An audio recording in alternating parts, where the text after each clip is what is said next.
حضرت عبداللہ ابن زبیر ان کے سامنے ایک آدمی آیا اور وہ جب رکوع میں جا رہا جب بھی ہاتھ اٹھا رہا تھا اور رکوع سے اٹھتے ہوئے بھی ہاتھ اٹھا رہا تھا، تو اس کو بلایا اور کہا ان ھذا شیء فعلہ رسول اللہ صلی اللہ علیہ وسلم ثم ترکہ، یہ وہ چیز ہے جو حضور نے کیا تھا پھر حضور نے چھوڑ دیا، پھر نہیں کیا۔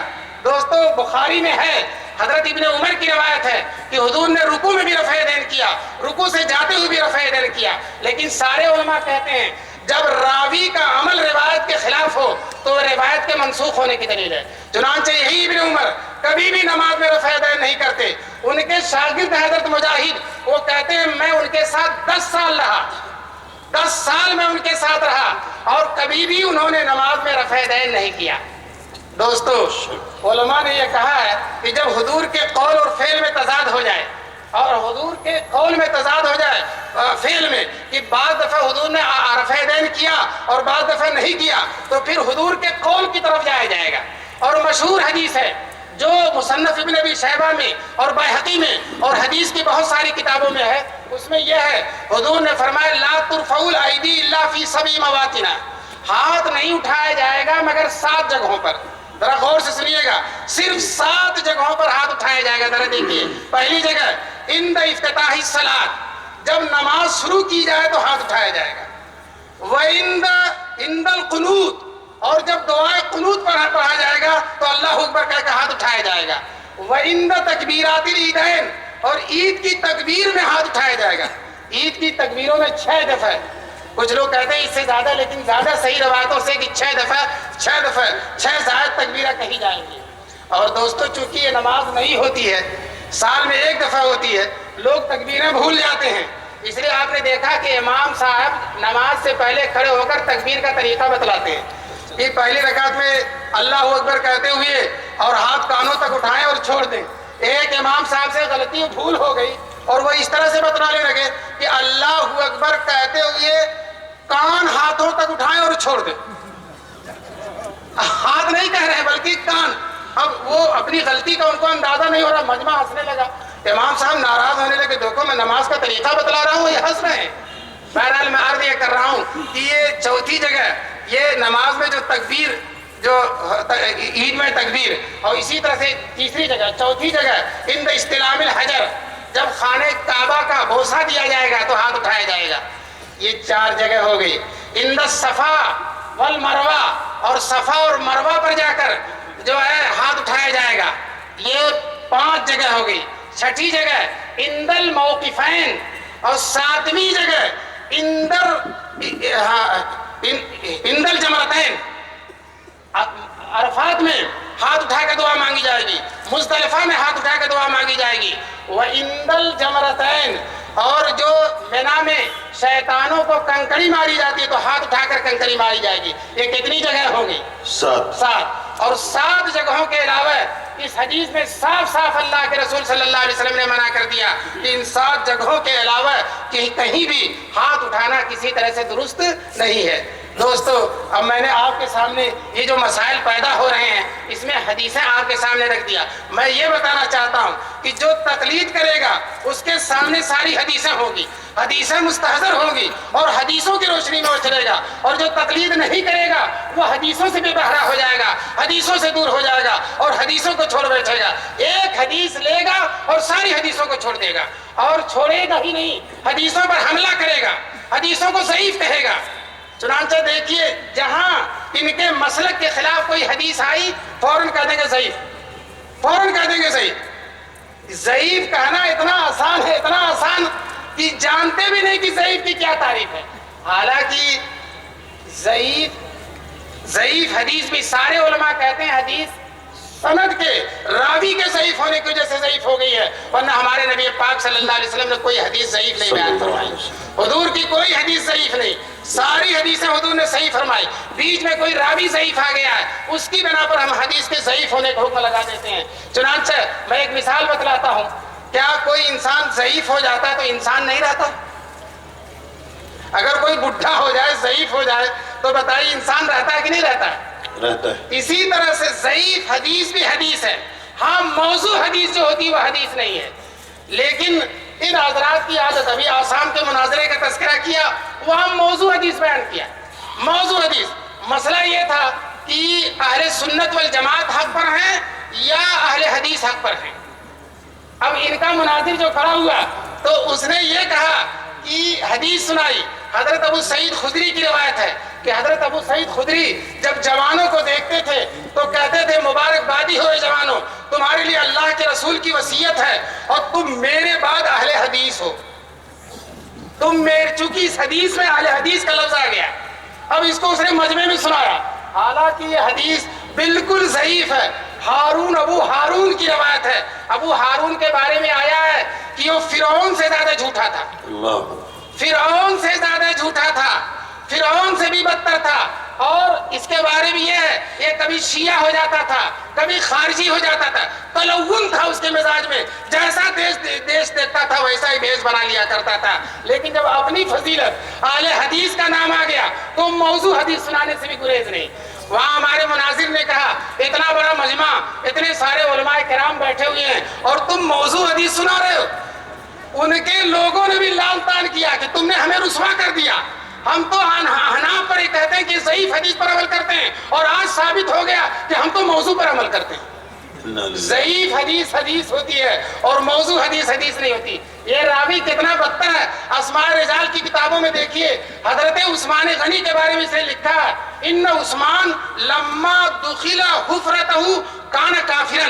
حضرت عثمان غنی کے بارے میں اس نے لکھا کہ جب حضرت عثمان کو دفن کیا گیا، حضرت عثمان شہید ہونے کے بعد جب ان کو دفن کیا گیا، مات کافرا، تو حضرت عثمان غنی کافر تھے۔ بتائیے جو حضرت عثمان غنی کو کافر کرے اس راوی کی روایت نقل کرتے ہیں۔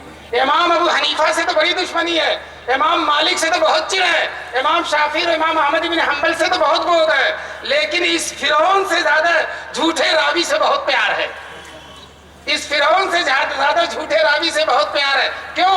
اس لیے کہ اس نے تمہاری فضیلت میں حدیث کر دی ہے، تمہاری فضیلت میں حدیث کر دی۔ دوستو یہ حال ہے حدیث پر عمل کرنے کا۔ سچ کہتا ہوں کسی مسئلے میں کوئی بھی صحیح حدیث ان کے سامنے نہیں ہے، صحیح حدیث نہیں ہے، اور ضعیف حدیثیں اور دوسری طرح کی حدیثیں جن کو امت نے ترک کر دیا ہے، انہی حدیثوں پر ان حضرات کا عمل ہے۔ اللہ تبارک تعالی ہم سب لوگوں کو صحیح حدیثوں پر عمل کرنے کی توفیق نصیب فرمائے، اور جناب نبی پاک صلی اللہ علیہ وسلم سے جو بھی بات ثابت ہے اللہ تعالی ہم سب کو اس کا احترام کرنے کی توفیق نصیب فرمائے، بے ادبی اور گستاخی سے بچائے۔ میں عرض کرتا ہوں اور آج آپ سے کہہ کے جاتا ہوں کہ جس شخص نے عورتوں کی نماز کو جو حدیث سے ثابت ہے اس کو کتے کی طرح تشبیہ دیا ہے، وہ اپنی حرکت سے توبہ کرے، کلمہ پڑھے، اپنے ایمان کی تجدید کرے، اس لیے کہ حدیث کا مذاق اڑانا، حدیث کے ساتھ استہزاء کرنا آدمی کو ایمان سے خارج کر دیتا ہے۔ عمل کرنا نہ کرنا یہ الگ مسئلہ ہے، عمل نہ کرو چل جائے گا، لیکن حدیث کا مذاق اڑانا، استہزاء کرنا، آپ کو معلوم ہے ابن عمر رضی اللہ تعالیٰ عنہ ان کے ایک صاحبزادے تھے، وہ ایسے کنکڑی پھینک رہے تھے تو انہوں نے حضرت ابن عمر نے منع کیا کہ بیٹے رسول پاک صلی اللہ علیہ وسلم نے منع کیا، تو وہ کہنے لگے ابا میں تو پھینکوں گا۔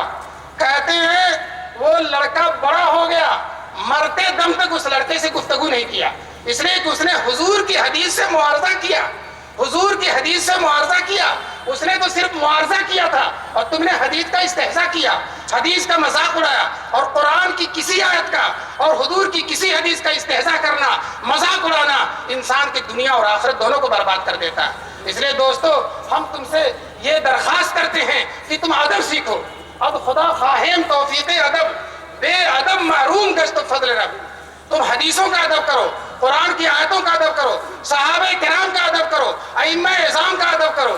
دوستو مولانا داؤد غزنوی بڑے عالم گزرے ہیں، انہوں نے لکھا ہے، الحدیث عالم اپنے کتاب میں لکھا ہماری جماعت کو امام ابو حنیفہ کی روحانی بددعا لے ڈوبی۔ وہ کہتے ہیں لکھتے ہیں کہ ہماری جماعت کو امام ابو حنیفہ کی روحانی بددعا لے ڈوبی، جس کو دیکھو ایک لفظ بھی نہیں پڑھا اور جاہل ہے اور جو ہے اعتراض کرتا ہے، تنقید کرتا ہے امام ابو حنیفہ پر۔ میرے سامنے ایک بالکل جاہل جو نماز کی رکعت کو رکعت کہتا تھا، وہ کہنے لگا اگر امام ابو حنیفہ مل جائیں تو میں ان سے 20 رکعت تراویح کے مسئلے میں مناظرہ کروں گا۔ ماشاءاللہ امام ابو حنیفہ سے مناظرہ کریں گے. یہ امام حنیفہ کے جو محبین بیٹھے ہوئے ہیں ان کے غلاموں کے غلاموں کے غلام بیٹھے ہیں, اگر جرأت ہو ہمت ہو تو انہی سے مناظرہ کر لو. امام ابو حنیفہ رحمۃ اللہ علیہ سے کیا مناظرہ کرو گے؟ ایک نے وہاں لدھیانہ میں مولانا داؤد غزنوی, آزادی سے پہلے کی بات ہے, عبد الجبار غزنوی اور داؤد غزنوی یہ دونوں اہل حدیث عالم ہیں لیکن بڑے اچھے اور نیک اور صالح تھے. وہاں لدھیانہ کی مسجد میں ایک نے خطبہ دیتے ہوئے کہہ دیا کہ اگر امام ابو حنیفہ مجھے مل جاتے تو میں ان کو حدیث پڑھا دیتا. کہا اگر امام ابو حنیفہ مل جاتے تو میں انہیں حدیث پڑھا دیتا. اور پھر جو ہے مولانا داؤد غزنوی کو معلوم ہوا تو مولانا داؤد غزنوی نے وہ مسجد کی کمیٹی کے لوگوں سے مل کر کہا اس امام بے بنیاد کو مسجد سے نکال دو. چنانچہ لوگوں نے اس کو مسجد سے نکال دیا. جس مدرسے میں پڑھاتا تھا اس مدرسے سے بھی نکلوایا, لیکن اب بھی مولانا کا غصہ ٹھنڈا نہیں ہوا. مولانا نے کہا مجھے اس کے ایمان کا خطرہ ہے. مولانا نے کہا مجھے اس کے ایمان کا خطرہ ہے. دوستو ابھی یہ بات کہی تھی, ایک ہفتہ گزرتا ہے تو شخص قادیانی ہو جاتا ہے. ایک ہفتہ کے اندر وہ شخص قادیانی ہو جاتا. اس وقت مولانا مفتی حسن صاحب, مفتی محمد حسن صاحب جو حضرت تھانوی رحمۃ اللہ علیہ کے خلیفہ تھے, وہ وہاں موجود تھے. وہ مولانا داؤد غزنوی سے ملنے گئے اور کہا مولانا آپ نے یہ فرمایا تھا کہ مجھ کو اس کے ایمان کا خطرہ ہے اور ایک ہی ہفتے میں ایمان سے محروم ہو گیا, آپ نے کیسے فرمایا؟ تو مولانا داؤد غزنوی نے کہا جب اس شخص نے امام ابو حنیفہ کی توہین کی تو مجھے بخاری کی حدیث یاد آ گئی. بخاری میں فرمایا ہے, حدیث قدسی ہے, من عادی لی ولی فقد آذنتہ بالحرب, جو میرے کسی ولی کو ستاتا ہے میرا اس سے اعلان جنگ ہے. جب امام ابو حنیفہ ولی ہیں اور اس شخص نے ان کی شان میں گستاخی کی ہے تو اس سے اللہ کا اعلان جنگ ہے. اور دوستو جب کسی سے کوئی جنگ کرتا ہے تو دشمن کی سب سے قیمتی چیز پر حملہ کرتا ہے. اگر جنگ کرے گا تو ایٹم کا جہاں ذخیرہ ہوگا دشمن اسی پر حملہ کرے گا. تو اللہ تعالیٰ جب حملہ کریں گے تو اس کے جسم میں جب سب سے قیمتی چیز اس پر حملہ کریں گے, اور مسلمان کے اندر سب سے قیمتی چیز ایمان ہے تو اللہ کا حملہ اس کے ایمان پر ہوگا, اور جس کے ایمان پر اللہ کا حملہ ہو جائے وہ ایمان بچا نہیں سکتا. دوستو یہ یہی مولانا داؤد غزنوی, انہوں نے ان سے کسی نے مسئلہ پوچھا کہ یہ بے ٹوپی کے بغیر نماز پڑھنا کیسا ہے؟ فتاوی الحدیث جلد 4 میں یہ مسئلہ لکھا ہوگا. مولانا نے کہا اگر فیشن کے طور پر ٹوپی نہیں لگا رہا تو مکروہ ہے. اگر فیشن کے طور پر ٹوپی نہیں لگا رہا تو مکروہ ہے, اور خشوع خضوع کی وجہ سے ٹوپی نہیں لگا رہا تو یہ نصرانیوں کا عمل ہے. یہ نصرانیوں کا عمل ہے.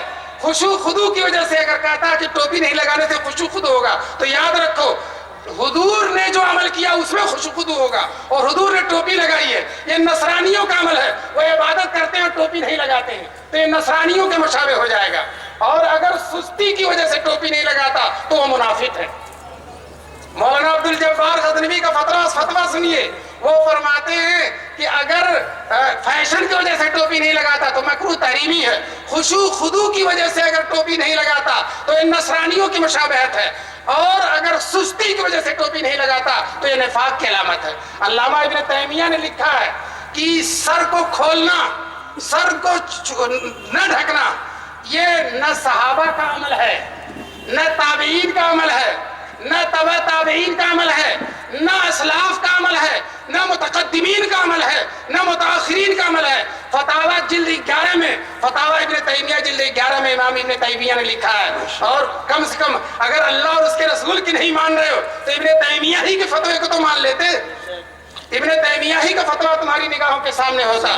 بہرحال میں اپنی تقریر کا خلاصہ آپ کے سامنے عرض کر رہا ہوں کہ جو ہے یہ نیا طریقہ نکالنا چھوڑ دیں, اسی راستے پر آئے جو صحابہ اور حضور کا طریقہ ہے. حضور صلی اللہ علیہ وسلم نے فرمایا کہ میرے بعد لوگ 72-73 فرقوں میں بڑھ جائیں گے, 73 فرقوں میں بڑھ جائیں گے, اور پھر حضور نے فرمایا سب کے سب جہنمی ہوں گے, ایک ہی طبقہ جنتی ہوگا, ایک ہی حصہ جنتی ہوگا. دوستو صحابہ جو مثبت لوگ تھے, انہوں نے فرمایا کہ ماہم, وہ جنتی لوگ کون ہیں؟ آج کل کے لوگ منفی لوگ ہیں, وہ کہتے ہیں وہ جہنمی کون ہے. آج کل کے لوگ منفی طبیعت کہنا, وہ کہتے ہیں جہنمی کون ہے. لیکن صحابہ مثبت مزاج کے لوگ تھے، وہ کہنے لگے، وہ حضور سے پوچھا وہ جنتی کون لوگ ہیں؟ تو حضور نے جواب دیا، ما انا علیہ و اصحابی، جو میرے طریقے پر ہیں اور میرے صحابہ کے طریقے پر ہیں۔ دوستو، حضور کا طریقہ اور صحابہ کا طریقہ یہی تھا کہ مستوی علی العرش کے مسئلے کو نہیں چھیڑتے تھے، وحدت الوجود کے مسئلے کو نہیں چھیڑتے تھے۔ آپ کو معلوم ہے ایک دن نبی پاک صلی اللہ علیہ وسلم نکلے کہ لوگوں کو شب قدر کے بارے میں بتلائیں، کچھ لوگ تقدیر کے مسئلے میں گفتگو کر رہے تھے، تقدیر کے مسئلے میں حضور اتنا برہم ہوئے کہ حضور نے بتایا ہی نہیں شب قدر۔ تو دوستو ذرا دیکھیے، تقدیر کے مسئلے میں گفتگو کرنے سے حضور ناراض ہیں، تو مستوی علی العرش کے مسئلے میں گفتگو کرنے والے سے حضور خوش ہوں گے؟ ناراض۔ اسی طرح سے وحدت الوجود کے مسئلے میں، وحدت الوجود کیا چیز ہے؟ اور وہ کہتے ہیں کہ حنفی وحدت الوجود، آج تک یہ اللہ کے بندے اگر ہم سے نہ کہتے تو ہم وحدت الوجود کا نام بھی نہ لیتے۔ ہمیں کیا خبر وحدت الوجود کیا چیز ہے؟ ہم تو قرآن حدیث کے ماننے والے ہیں، ہم تو اللہ اور اس کے رسول کی باتوں کو ماننے والے ہیں۔ بہرحال یہ نئی چیزیں نکالنا چھوڑ دیں اور پرانے راستے پر آئیں، ادب و احترام کریں، نمازوں کا احترام کریں، سلیقے کے ساتھ نماز پڑھیں، قاعدے کے ساتھ نماز پڑھیں۔ دوستو، مجھ سے لوگوں نے کہا تھا، چند مسئلے دیے تھے، اکثر مسئلوں پر تو بیان کر چکا، ایک مسئلہ رہ گیا ہے، اس پر بیان کر کے میں اپنی بات کو مکمل کرتا ہوں۔ نماز میں ہاتھ کہاں باندھیں؟ یہ بھی بڑا اہم مسئلہ، نماز میں ہاتھ کہاں باندھیں؟ تو سنیے، 4 حدیثیں ہیں۔ ایک حدیث مصنف ابن شیبہ کی ابو مجلد راوی ہیں، وہ فرماتے ہیں کہ نبی پاک صلی اللہ علیہ وسلم نے ہاتھ کو ہاتھ پر رکھا تحت السرہ، ناف کے نیچے۔ دیکھیے اس میں 2 بات ہے، کف کا لفظ ہے، کف کا، ہاتھ کو ہاتھ پر رکھا۔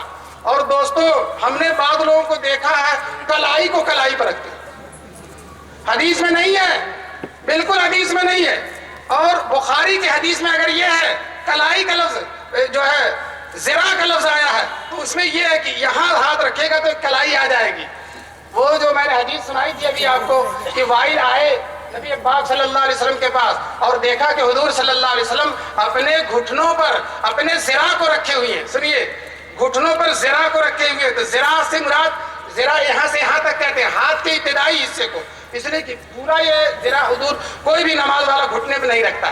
تو بخاری کی روایت میں جو ہے کہ حضور ذرا کو ذرا پر رکھتے تھے، تو اس سے مراد یہ ہے ذرا سے ذرا کو پکڑتے تھے، اور یہ تو کہنیوں کو پکڑتے ہیں۔ میں نے دیکھا کہنیوں کو پکڑتے ہیں، کسی حدیث میں کہنیوں کو پکڑنا نہیں ہے، ذرا کو ذرا سے پکڑنا۔ اور حدیث ناف کے نیچے کف کا لفظ آیا ہوا ہے۔ اور اسی طرح سے دوسری حدیث ہے، وہ بھی مصنف ابن ابی شیبہ میں ہے، اس کے راوی حضرت علی ہیں، وہ فرماتے ہیں ان من السنتی، حضور کی سنت یہ ہے، وضع الکف علی الکف تحت السرہ، ہاتھ کو ہاتھ پر رکھنا ناف کے نیچے۔ یہ دوسری روایت ہے۔ تیسری روایت حضرت انس کی ہے جو حضور کے خادم خاص ہیں، سال ہر سال تک حضور کی خدمت میں رہے ہیں۔ وہ فرماتے ہیں ثلاث من اخلاق النبوہ، 3 چیزیں نبوت کے اخلاق میں، 3 چیزیں۔ کیا چیز؟ سحری دیر میں کھانا، افطار جلدی کرنا۔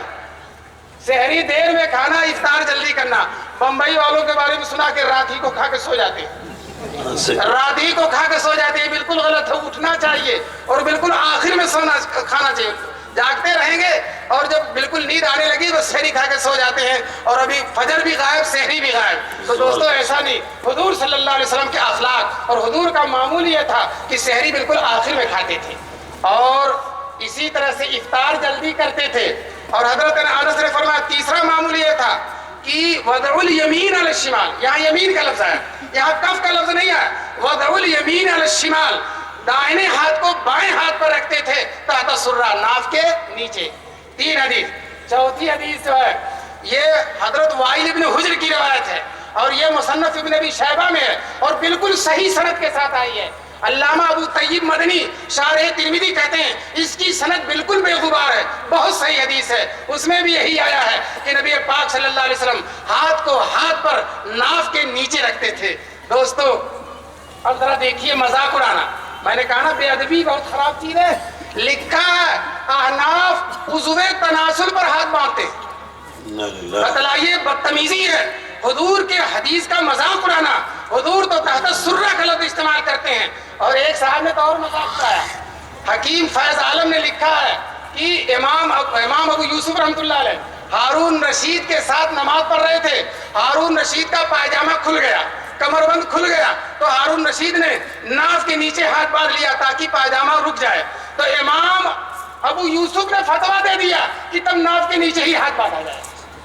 بتائیے مذاق اڑا رہے ہیں؟ امام ابو یوسف نے فتویٰ دیا ہے، جناب نبی پاک صلی اللہ علیہ وسلم کا حکم ہے، حضور کا ارشاد ہے، 4 صحیح حدیثیں آپ کے سامنے سنا دی۔ دوستو ان حضرات کی غلطی یہی ہے کہ اپنے تو جس پر عمل کر رہے ہیں دوسرے کا مذاق اڑاتے ہیں، استہزاء کرتے ہیں، اور جو ہے وہ یہ نہیں دیکھتے کہ حضور کا عمل ہے، حدیث ہے، قرآن کی آیت سے ثابت ہے، بس ہم نے نہیں کیا تو وہ قابل مذاق ہو گیا۔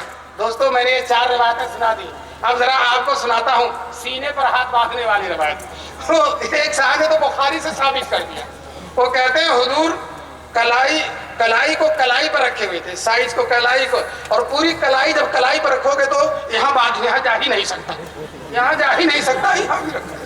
تعریف کرتا ہے حدیث کے اندر، یہ تعریف کر رہا ہے۔ بتائیے کہیں نہیں ثابت ہے کہ حضور نے ایسے ہاتھ باندھا، بلکہ حضور نے تو ایسے ہاتھ کو ہاتھ پر رکھا، یہ حدیث ہے، کئی حدیثیں میں نے سنائی ہیں، لیکن اپنا مقصد حاصل کرنے کے لیے، اپنا منشا پورا کرنے کے لیے، باپ و دادا سے جو عمل چلا رہا ہے اس عمل کو ثابت کرنے کے لیے حدیث کو بھی جھوٹا کرتے ہیں اور حدیث کی بھی تحریف کرتے ہیں۔ دوستو کہیں بھی حدیث میں یہ نہیں آیا۔ بعض لوگوں کو تو دیکھا، ارے اللہ کے بندے اگر پڑھا نہیں تھا تو کسی صحیح آدمی کو نماز پڑھتے دیکھ تو لیتا، نماز پڑھتے دیکھ تو لیتا کہ کس طرح سے ہاتھ باندھا جاتا ہے۔ دیکھیے سینے پر ہاتھ باندھنے والی ایک حدیث میں ہے، حضور صلی اللہ علیہ وسلم نے تفکیر سے منع کیا۔ تفکیر کہتے ہیں سینے پر ہاتھ باندھنے کو، تفکیر کہتے ہیں سینے پر۔ ابن قیم نے اس حدیث کو نقل کیا، اور سنیے سینے پر ہاتھ باندھنے کی 3 روایتیں ہیں۔ ایک روایت وائل ابن حجر کی ہے، دوسری روایت عبیسہ ابن حلب کی ہے، تیسری روایت طاؤس کی ہے۔ اب میں تینوں روایتوں کا جائزہ لیتا ہوں۔ پہلی روایت جو وائل ابن حجر کی ہے، اس میں ایک راوی ہے محمد ابن حجر، جو لین الحدیث ہیں، جن کی حدیث کنڈم ہوتی ہے، جن کی حدیث کسی کام کی نہیں ہوتی، اور اسی حدیث میں دوسرے راوی ہیں معمل ابن اسماعیل۔ معمل ابن اسماعیل کے بارے میں لوگوں نے لکھا کہ لین الحدیث ہیں، اور امام بخاری نے لکھا منکر الحدیث ہیں۔ یہ صاحب کہتے ہیں کہ امام بخاری نے کس کتاب میں لکھا ہے؟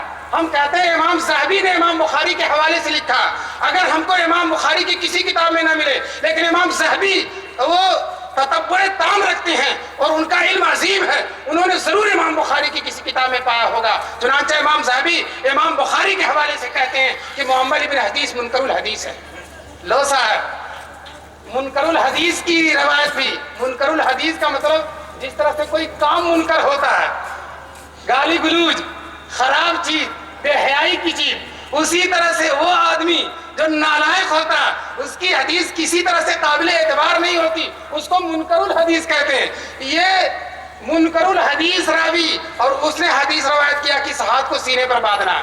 میں چلا جاؤں گا تو کوئی صاحب یہ کہیں گے کہ امام بخاری کا قول دکھائیے، امام بخاری کی کسی کتاب کے اندر دکھائیے کہ امام بخاری نے منکر الحدیث کہا۔ میں کہتا ہوں علامہ ذہبی نے منکر الحدیث کا امام بخاری کے حوالے سے کہا، اور امام ذہبی پر سارے کے سارے لوگ اعتماد کرتے ہیں۔ تو چاہے امام بخاری کی کتاب میں ملے یا نہ ملے، اور دوسرے لوگ، اور دو تہذیب التہذیب، تقریب التہذیب، میزان الاعتدال، لسان المیزان، اور جتنی بھی اسماء رجال کی کتابیں ہیں سب میں معمل ابن اسماعیل کو ضعیف کہا گیا۔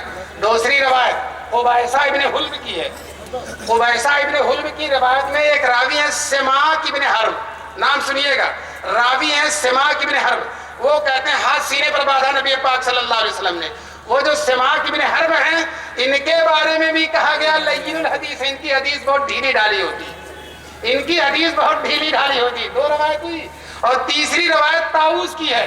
دوستو طاؤس تابعی ہیں، ان کے ہاں صحابی ہی کا قول معتبر نہیں ہوتا تو طاؤس کا تابعی کا کیسے معتبر ہوگا؟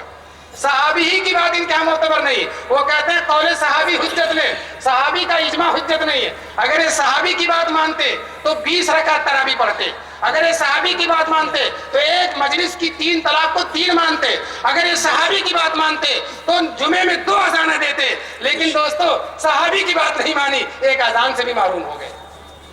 تو جب ان کے نزدیک صحابی کا قول معتبر نہیں ہے تو تابعی کا قول کیسے معتبر ہوگا؟ بہرحال میں بہت ضروری باتیں جو ہو گئی میں نے آپ کے سامنے عرض کر دیا. آج صبح جو دیوبند سے سبق پڑھا کر چلا ہوں اور انشاءاللہ کل کا سبق پڑھانا ہے. آپ حضرات دعا فرمائیں. اور کئی دفعہ بمبئی آنا جانا اور طبیعت پہ تھکان و تاب بھی ہے, اس لیے اس مسئلے کو یہی تک روکتے ہیں. انشاءاللہ اگر نیا مسئلہ نکالیں گے تو پھر دیکھا جائے گا انشاءاللہ. اور ہم درخواست یہی کرتے ہیں کہ اب آپ کے آبا اور اجداد نے جتنا مسئلہ نکال دیا اب انہی سے دھیرے دھیرے رجوع کیجیے, دھیرے دھیرے رجوع کیجیے اور نئے مسئلوں کے نکالنے کی زحمت نہ گوارا کیجیے. اللہ تعالی ہمیں بھی اور آپ سب لوگوں کو ہدایت کی توفیق نصیب فرمائے. وآخر دعوانا الحمدللہ رب العالمین. جزاکم اللہ احسن الجزاء. یہ علم کا دریا بہا رہے تھے اور تقریر اور خطاب نہیں بلکہ ایسا لگتا تھا کہ کھلی کتابیں ہیں, احادیث ہیں ہاتھ میں, حالانکہ وہ سینے میں تھی اور آپ کے سامنے ایک ایک راوی کا نام, روایت پر کلام, زبردست گفتگو, علمی انداز میں معیاری گفتگو. بلا شبہ دارالعلوم دیوبند کا فیض اور دارالعلوم دیوبند کے فضلاء کا حق ہے. اللہ تبارک و تعالی ہمیں اور بھی احقاق حق کی توفیق فرمائے اور باطل سے بچنے کی توفیق دے. مجلس ختم نہیں ہوئی ہے میرے بھائیوں, وقت ہے اور بغیر دعا کیے نہ جائیں. اس لیے جب مجلس ختم نہیں ہوئی تو تھوڑا سا مجلس میں اور جان پیدا کرنے کے لیے ہم سب کے اکابر اور بزرگ اور بہت بڑے ولی حضرت مولانا قاری سید صدیق احمد صاحب باندھوی رحمۃ اللہ علیہ کی ایک عشق میں ڈوبی ہوئی نعت سن لیے مولانا ساجد صاحب سے. میں ان سے گزارش کرتا ہوں کہ نعت نبی پیش فرمائیں. مولانا ساجد.